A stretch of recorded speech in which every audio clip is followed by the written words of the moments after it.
Denny Hamlin. Many people felt like that he was the guy to beat in the chase last year, along with the 48 team. Won the final race in 2009 at the Homestead Miami Speedway, and he's joining us now here on NASCAR.com, live on Media Day as we continue in now our final hour. Denny, how you doing, bud? Doing good. You had a busy offseason, didn't you? You were doing a little bit of everything this year. Yeah, definitely. The offseason was very short for myself. That I either spent it on the couch trying to recuperate for some injury, or I was out doing some stuff. Let's get it out of the way. Let's talk about the knee. I'm sure. How many times have you been asked about it today, by the way? Everybody. I'm sure you're sick of answering it. How's it going to be this year with a left ACL tear? It's. I think it'll be fine. Definitely by California. I think the swelling will go down. I'm doing a lot of stuff now to help with the swelling.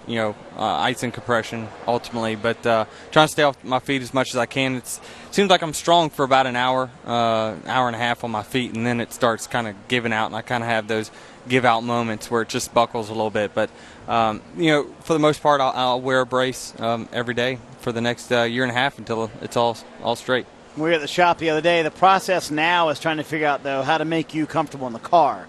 And that's not quite as easy as people may think, right? Yeah, I mean, the way our cars are set up, our legs are pretty much stationary between, the seat and the knee knocker that's in between, because ultimately when we have an impact, you don't want your knees banging up against the side. So we're very tight in there.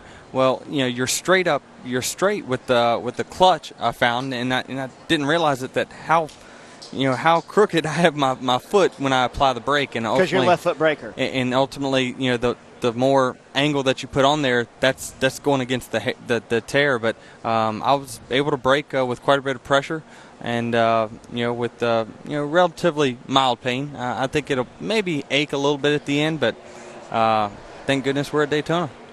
Everybody who knows ACL injuries has said working the pedal shouldn't be an issue for you, going long term. I mean, from what little bits you've done, you feel like once we get into this that, that's not going to be impacted at all. Yeah, we had a brace especially made, to try to wear inside the race car, and it was more uncomfortable than just having nothing on it at all.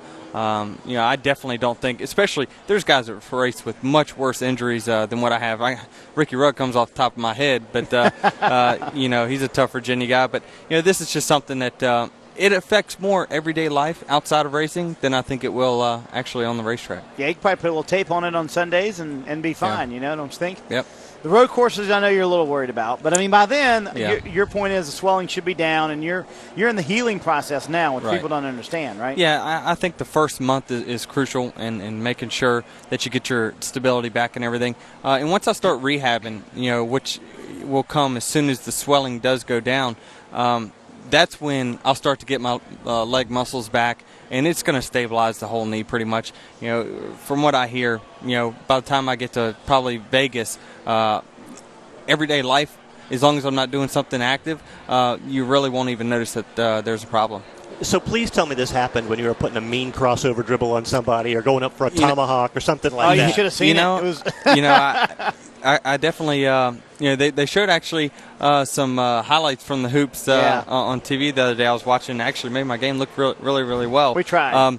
But yeah, to be honest with you, I went left and went to crossover back right, and when I did, that's when my shoe stuck and the knee didn't. But it's just, nothing will keep me from basketball. I'm going to rehab. I'm going to get the surgery, and I'll be back on in there middle of 2011. But it's just, JD is an active guy himself, and he understands that you need to be active outside the race car. It kind of gets my mind away from racing, especially if we have a bad weekend.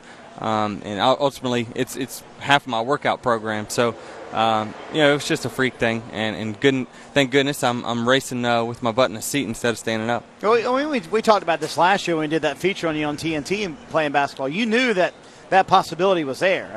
You tweaked your ankle last year at one point. For sure. It happens, but you look back through the course of my career, and I perform best when there's adversity on the line, whether it was cutting my hand and then the following week finishing second at Richmond in my rookie year. All those little things, it just seems like when people start to doubt you a little bit, that's when it's an extra bonus for me to show them that, I'm stronger than that. Let's talk racing for a little bit. Has the FedEx team ever had more momentum coming into a season as you have this year? I don't think so. I mean, this is ultimately a year that is going to define who we are, and it's tough to say, what makes this year any more important than the previous. Ultimately, the expectations are a lot higher than what they have been in years past. But you can just tell the excitement with all the FedEx employees. You can tell, I've been getting around them here at the start of the season.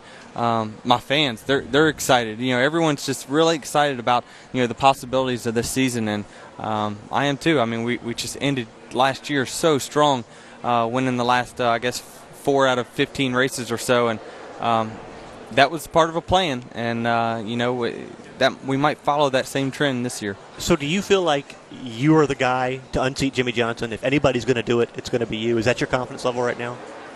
I feel like, if we had the same race car and we both knew reliability wasn't going to be an issue, I feel like I can race Jimmy toe-to-toe. That's my thing is, I'm very confident we'll make the chase this year. And, as long as we don't have any mechanical issues, the driver doesn't make a dumb mistake, I feel like we'll be racing at Homestead for a championship and hopefully making him race for a championship. Yeah, that would be good, wouldn't it? Just real quick thoughts. We got to run to Shannon in a second. Thoughts on the Daytona 500? I mean, you guys, Gibbs really had the best combination of handling and horsepower lately, haven't they? Yeah, I mean, you look back in the stats and laps led, guys' average running position. It's me, Kyle, and then it's Tony. The three of us just seem to really perform at this racetrack, whether it be the July race or the Daytona 500. The only thing we can't help is the unexpected, and all we can do is try to put ourselves up in front at the right time. We haven't found that formula yet for the 500. It seems like we always finish in the late 20s, and that's because we get caught up in it just about every year. But I can guarantee you we're going to be a force to reckon with. Best of luck this year, man. Hope we're maybe talking after Homestead about something, right? We will. All right, man. Shannon has caught up with another guy, brand new colors. Shannon, what's going on? Hey, guys. Just